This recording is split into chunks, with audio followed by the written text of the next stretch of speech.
Le pickleball. On en entend sûrement parler partout en ce moment. C'est le sport qui explose. Et on comprend pourquoi. C'est super accessible, c'est convivial, bref, c'est vraiment amusant. Sauf que, derrière cette image parfaite, il y a un côté un peu plus sombre, une réalité que l'on va explorer ensemble. Voilà, c'est ça. Fun, accessible, et puis étonnamment risqué. Attendez, risqué? Comment un sport qui a l'air si simple, si décontracté, peut-il être dangereux? Eh bien, c'est tout le paradoxe qu'on va décortiquer.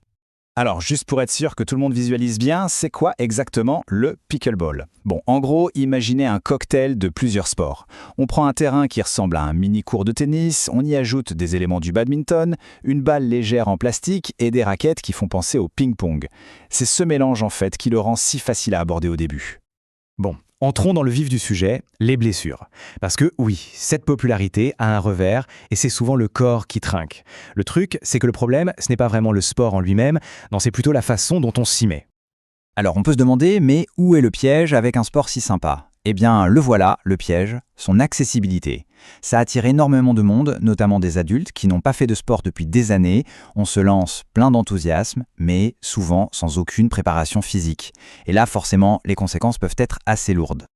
Et attention, quand on parle de blessures, on ne parle pas juste de petites courbatures. Regardez un peu cette liste. La rupture du tendon d'Achille, par exemple. Ça, c'est le classique quand on démarre un peu trop vite vers le filet. La déchirure du ménisque. Ça arrive avec les pivots, les changements de direction brusques. Et bien sûr, les entourses à la cheville, les douleurs dans le bas du dos, tout ça est très courant. On parle de vrais traumatismes, des trucs qui peuvent mettre sur la touche pendant des mois. D'ailleurs, cette phrase, elle vient directement de kinésithérapeutes qui voient défiler les joueurs et les joueuses dans leur cabinet. Ce ne sont pas des blessures anodines. Le message est on ne peut plus clair. Il faut vraiment prendre ça au sérieux, parce que chacune de ces blessures peut avoir un impact bien réel sur le quotidien, bien au-delà du terrain de sport. Et voilà, le profil type se dessine. C'est souvent l'adulte super enthousiaste à l'idée de se remettre au sport, qui oublie peut-être un peu que le corps, il n'a plus 20 ans. On y va à fond, tête baissée, sans se poser de questions sur sa mobilité, sa force, et c'est précisément là que le bas blesse. Heureusement, face à ça, il y a des solutions. Et un acteur devient absolument central, le kinésithérapeute. Son rôle, ce n'est pas seulement de réparer une fois que le mal est fait. Non, son rôle le plus important, c'est d'agir avant. C'est vraiment une question de prévention. C'est vraiment un rôle à double facette. D'un côté, il y a la prévention. Là, le kiné va évaluer la mobilité, la force, la stabilité. En gros, faire un check-up complet avant même qu'on ne touche une raquette. Et de l'autre côté, bien sûr, il y a la rééducation après la blessure. L'objectif, c'est de restaurer le corps, mais aussi, et c'est crucial, de restaurer la confiance dans le mouvement. D'accord. Mais alors, concrètement, comment fait-on pour éviter de passer par la case blessure ? Eh bien, la clé, c'est la prévention. Et la bonne nouvelle, c'est que ça passe par des gestes vraiment simples, mais qui ont un impact énorme. 5, voilà, juste 5. Ce chiffre peut sembler minuscule, presque ridicule, mais ces 5 petites minutes, elles peuvent faire toute la différence. Elles peuvent littéralement éviter des mois de galère et de rééducation. Et ce rituel, il est d'une simplicité enfantine. Regardez. Avant de commencer à jouer, on prend ces fameuses 5 minutes pour un bon échauffement. On mobilise les articulations, les chevilles, les genoux, le dos, les épaules, on réveille la machine.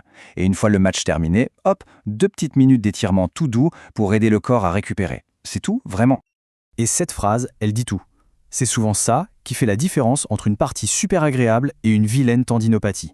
7 minutes en tout et pour tout. C'est un investissement en temps qui est dérisoire, mais le bénéfice, lui, est immense.